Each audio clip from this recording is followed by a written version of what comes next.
mbokk yi jërë ngeen jëf ci ànd bekkaar fa ñu fas leen faram-fàccee li gën a fes ci atu xibaar yi bismillah xibaar yi li gën a fes ci atu xibaar yi des na ko doore ak mbirum Nabou Leye foofee ca Pikine ginnaaw bu nu waxee ni dañoo faat kii di Aziz Dabala moom Nabou Leye taxoon ci nag ñu daal di kon téye waaye bàyyi ko bàyyi négandiku am na ay audio féete maanaam audio yu tas ci ëtt bi kii di Pape Ndiaye dégg nañ ci kàddoom ak ñeneen ñim seqal waxtaan boobu le ñu bokk teewlu la tukkee ci waxtaan boobu. information technique du numéro de téléphone ñu def numéro Nabou Leye jarul ma ci yegg 77 604 tel mu yegg marque téléphone Apple iPhone 7 email nangam le 18 août 2024 à 16h23 le numéro de téléphone de Nabou Leye a été localisé à Thiaroye quartier Sant Yalla grâce à la géolocalisation. Elle appelait l'une des victimes Aziz Dabala 77 959 00 tel d'une durée de 160 secondes. loolu mu ngi am à 16h23 le 18 mooy dimanche. mu ne dimanche 16h45 le même numéro de téléphone de Nabou Leye a été localisé à Pikine Technopole plus précisément devant l'appartement de la victime. À 21h50 le numéro de Nabou Leye a été localisé à Niatti Mbar à côté du lac ainsi que le numéro de Aziz Dabala.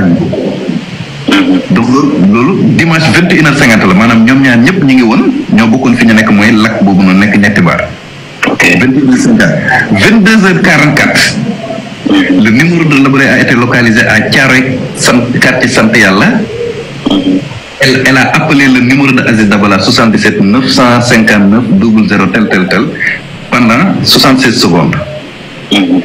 À 23h50 le numéro a été localisé à Thiaroye Kër Sant Yalla.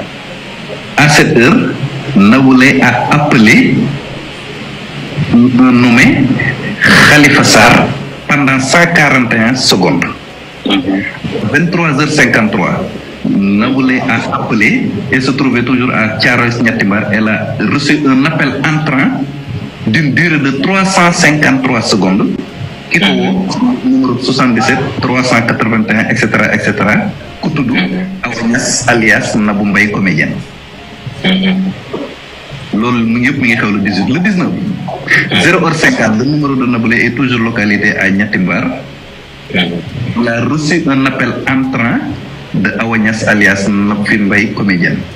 De minuit 30 jusqu'à 4h le numéro de Nabou Leye 77 604 06 ak li ci topp communiquer activement sur WhatsApp avec des durées d'appel totales 14 400 secondes. Durant cette période elle était toujours localisée à Niatti Mbar. Conclusion PV bi ko c'est la conclusion mu ne les résultats des constatations techniques faites sur le numéro de téléphone de Mariam Leye alias Nabou Leye montrent qu'elle n'était pas présente à Pikine Technopole de 21h50 à 8h du matin du lundi 19 août. En plus, aucune communication n'a été détectée entre elle et le numéro du présumé meurtrier mooy 78 ak numéro Aziz Dabala 78. lii la PV bi koy setal lii la wax dégg ngeen bu baax. mais loolu naka la ko setalee li nga wax nii. conclusion bi. non conclusion bi c'est une conclusion mais ci li nga développé ana lan moo ko fay setal ba tax ñu mën ko couvrir ana lan moo ko fa setal. très bien. léegi nag gis nga bii nii moo tax li tax ma gëm ne bii nii dañ doon jéem a defar faux PV mais fi ñu juumee mooy conclusion bi lañ ko setal mais li ci kaw setalu ko.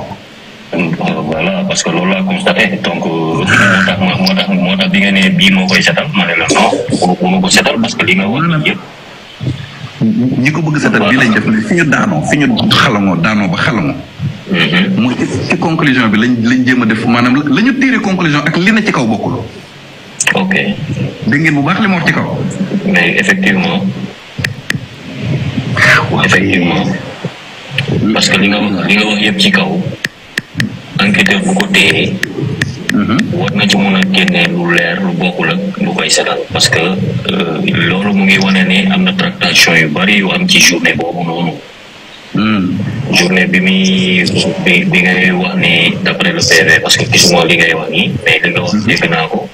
daje na ak moom woo na Abdoul Aziz ñoom ñaar ñu daje ci lac bi. lac boobu noonu xam nga yooyu yëpp am na ay éléments yu nga xamante ni ça peut être concordant c'est-à-dire les gens ils savent que Nabou moom elle a a insisté ce jour-là pour fexe ba génne Aziz këram yóbbu ko quelque part dans la nuit n'est-ce pas moom mooy seen cant yi ñuy wax noonu.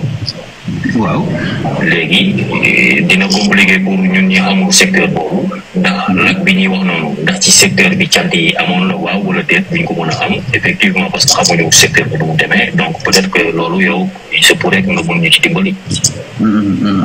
ok voilà.